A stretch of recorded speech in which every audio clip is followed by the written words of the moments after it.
تጸنعنا عصواعخا من يمزفلنا كصنع فرخا كم يديو سدت من كرا عالم كفلنا كلن كتنزل عالم انت ጸنعنا عصواعخا من يمزفلنا كصنع فرخا كم يديو سدت من كرا عالم كفل بسم سلاشي بسم عام بولد ومنفس قدوس أحدو أملاك آمين إنها منفشاو حطون مرسن ودسو كاكندي بحريات تفطيرو ودسو كاشوعة بحريات تفطيرو وتم ثلاثة بحريات نفسي نبابيت هياويت لباويت اتم أربعة دما بحريات السقا ماي نفاس حاوي حامد إيوم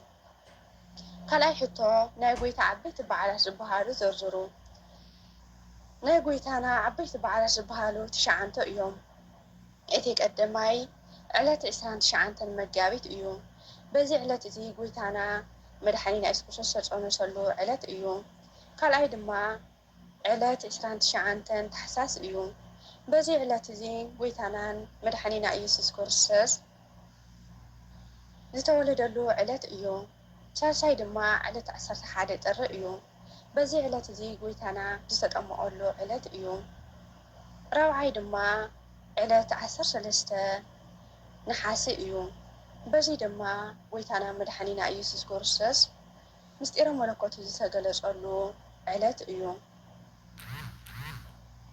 حامشاي دما علت عسران كلتان مقاويت إيو بزي علت زي دما هو شئنا نتوهالي يبعال زي دما قويتانا بخوري ناو إيرساليم زعتولو علت إيو شاشاي دما علت إسران شوعتن مقابيت إيو بزي علت زي دما قويتانا من تدخلت كل العالم زتسألولو علت إيو شاوعي دما علت إسران تشعنتن مقابيت إيو بزي علت زي دما قويتانا مدحنينا إيسوس كورسس كامون ستنسألو علت إيو شامناي دما علت شدشتا قنبوت إيو بزي علت زي دما قويتانا بخيرينا بسمايات زعرقلو ناكورو زتمارسلو علت إيو تاشعي دما 18 قنبوت إيو بزي علت زي منفس قدسنا قدسان هواريات زتلعقلو علت إيو ساساي حتنا قويتا عم مسكال كوينو تسدارو مقالات كندي إيو قويتانا عم مسكال كوينو تسدارو مقالات شوعات إيوم إتيك قدماي أملاخي نمنتاي قدفكاني كالأي دما أو أبو زغوروا أي فلطن أمو يقرأ بلالهم ساساي دما نتي بيومان تسألو جنورا لومي مساي أو جنت علخا بلو راعي دما لمينا دنجل مريم إنه ودخي يوهانس دما نيات عدخا بلو حمشاي دما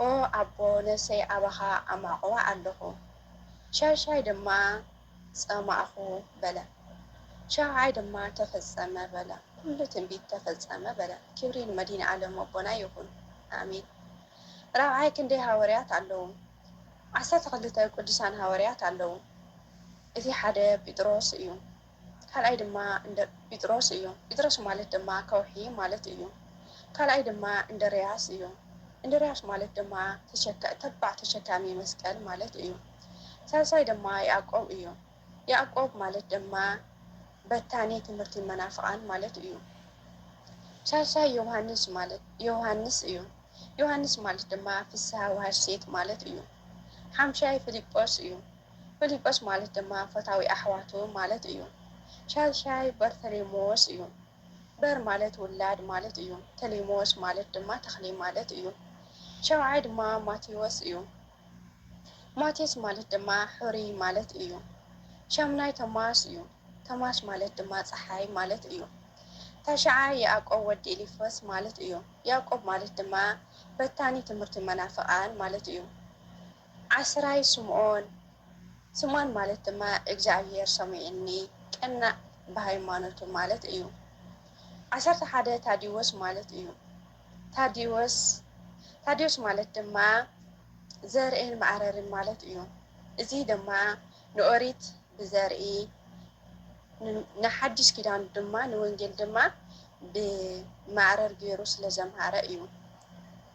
መበል 12 ንሞት ኣሕሊፉ ዝሃቦ ይሁዳ እዩ። ይሁዳ ማለት ድማ ኣማኒ ማለት እዩ። እንተኾነ ኣስቆሮታዊ ይሁዳ ስሙን ግብሩን ኣይሓበረን ንጎይትኡ ኣሕሊፉ ሸይጡ እዩ እምበር ይሁዳ ማለት ኣማኒ ማለት እዩ። ሻድሻይ 10 ትእዛዝ ዝበሃሉ እንታይ እዮም? ኣብይ ሃይለ ቃል ከ ንረኽቦም። 10 ትእዛዛት ጎይታ ዝበሃሉ ኣብ ኦሪት ዘጻእት ምዕራፍ 20 ንረኽቦም። እቲ መበል 10 ግና ኣብ ኦሪት ዘሌዋውያን ምዕራፍ 19 ንረኽቦም። ንሳቶም ድማ ንእግዚአብሔር ኣምላክካ ብሙሉእ ልብኻ ብሙሉእ ሓሳብካ ኣፍቅሮ ትብል እዚኣ ቀዳመይቲ እያ። ካልኣይ ድማ ንብፅዕካ ከም ነፍስኻ ኣፍቅሮ ትብል እያ። ሳልሳይ ድማ በጀካይ ካልኦት ኣማልኽቲ ኣይተምልኹ ዝብል እዩ። ራብዓይ ድማ ኣቦኻን እናኻን ኣኽበር ዝብል እዩ። ሓምሻይ ድማ ሰንበት ኣኽበር ዝብል እዩ። ሻድሻይ ድማ ኣይትስረቕ።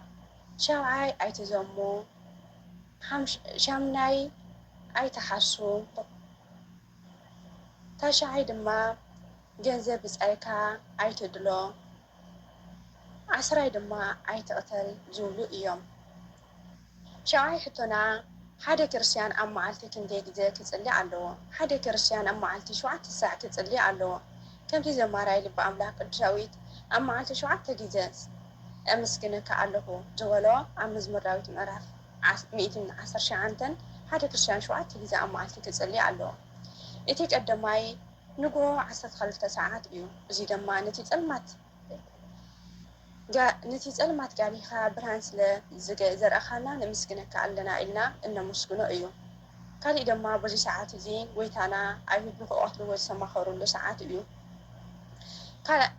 ካልኣይ ንጽልየሉ ድማ ሰዓት 3 ረፋድ እዩ። በዚ ሰዓት እዚ ድማ ጎይታና ክዳን ባርኖስ ዝኸደንሉ ኣኽሊል እሾኽ ዝደፍኡሉ ሰዓት ስለ ዝኾነ ከምኡ እውን እመቤትና ማርያም ብስራሕ ዝሰማዕትሉ ኣዳምን ሔዋንን ዝተፈጠሩሉ ሰዓት ስለ ዝኾነ ነዚ ኩልና ዘከርና ንጽሊ። ሻድሻይ ድማ 6 ናይ ቀትሪ እዩ። በዚ ሰዓት እዚ ጎይታና ምእንቲ ድሕነት ኩሉ ዓለም ኣብ መስቀል ዝተሰቐለሉ ዕላት ስቃይን መከራን ዝረኸበሉ ሰዓት ስለ ዝኾነ ስቅያት ጎይታና እናዘከርና ንጽሊ። መበል 4 ንጽልዮ ድማ ሰዓት 9 ናይ ቀትሪ እዩ። በዚ ሰዓት እዚ ድማ ጎይታና መድሓኒና ኢየሱስ ክርስቶስ ቅድስቲ ነብሱ ካብ ስግኡ ብስልጣኑ ዝፈለየላ ዕለት ስለ ዝኾነ ነዚ እናዘከርና ንጽሊ። መበል 5 ንጽልዮ ድማ 11 ሰዓት እዩ።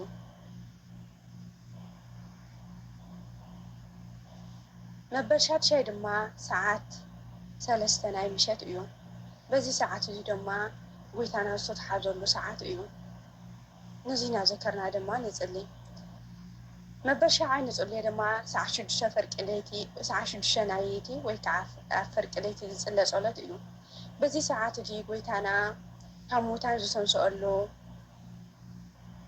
ዝተጠመቐሉ ዳግማይ ምጽኣተ ጎይታ ስለ ዝኾነ ነዚ ኩልና ዘከርና ድማ ንጽሊ። መበል 8 ሕቶና ካህናት ካብ ነገደ መን ነይሩ? ጸሓፍቲ ኸ ካብ ነገደ መን ነይሮም? ካህናት ካብቶም 12 ደቀ ኣቦና ያዕቆብ ኮይኑ ካብ ነገደ ሌዊ ይኾኑ ነይሮም። ጸሓፍቲ ድማ ካብ ነገደ ስምዖን ይኾኑ ነይሮም።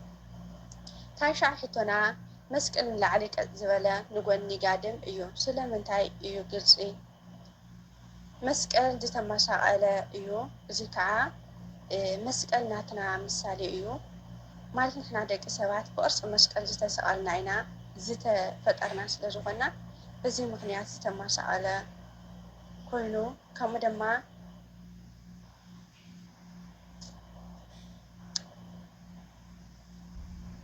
መበል 10 ክንሰግድ ከለና ድፊ ኢልና ኣብ መሬት ኢና ንምለስ። ምሳሌኡ ይግለጽ። ክንሰግድ እናሃለና ፈገም ኢልና ንሰግድ ፈገም ንብለሉ ምክንያት ጎይታ ንግዝአልካ ኣለና ንብል ከምኡ ድማ ንሕና ሓመድ ኢና ካብ ሓመድ ኢና ተፈጢርና ናብ ሓመድ ድማ ንምለስ ኢልና ፈገም ኢልና ንሰግድ ቀልጢፍና ድማ ብድድ ንብል ቀልጢፍና ብድድ ንብለሉ ምክንያት ድማ ንሕና ወላ እኳ ሓመድ እንተኾንና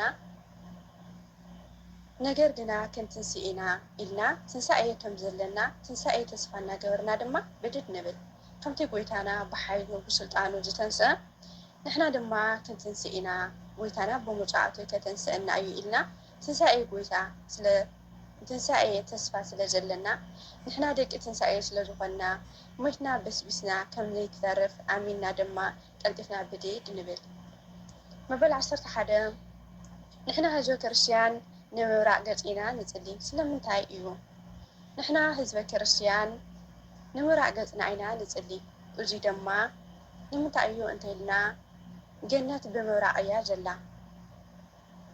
እግዚኣብሔር ኣምላኽና ንኣዳምን ሔዋንን ዝፈጠሮም ብምብራቅ ድማ ገነት ኣቐመጠ ይብለና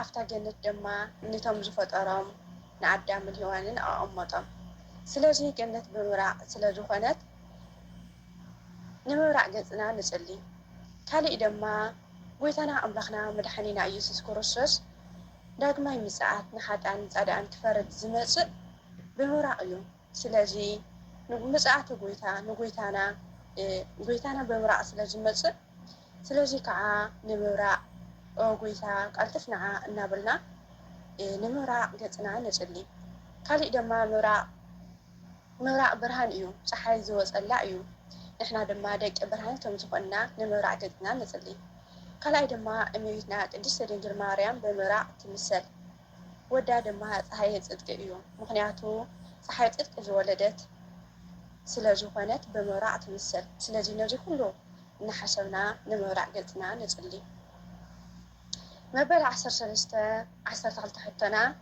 13 ሕማማት መስቀል ዝበሃሉ ዘርዝሩ 12 ሕማማት መስቀል ዝበሃሉ ጎይታና ምእንታና ክብል ዝተቀበሎም ስቅያት መከራ እዮም ንሳቶም ድማ